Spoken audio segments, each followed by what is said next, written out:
क्या आपने कभी सोचा है कि दुनिया में हर इंसान के बाल एक जैसे क्यों नहीं होते? किसी के बाल रेशम की तरह बिल्कुल स्ट्रेट होते हैं, तो किसी के घुंघराले और किसी के सॉफ्ट वेव्स जैसे लहरदार।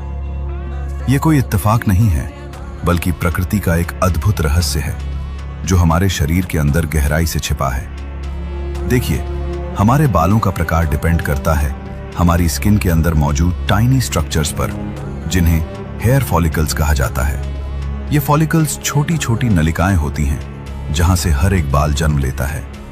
अगर इन फॉलिकल्स का शेप गोल होता है तो बाल सीधे उगते हैं, लेकिन अगर इनका शेप ओवल या थोड़ा फ्लैटेंड हो तो बाल घुंघराले या वेवी बनने लगते हैं। और जितना ज्यादा ये शेप फ्लैट होता जाता है, उतने ही ज्यादा कर्ल्स बनते जाते हैं। अब सवाल आता है, ये शेप तय कौन करता है?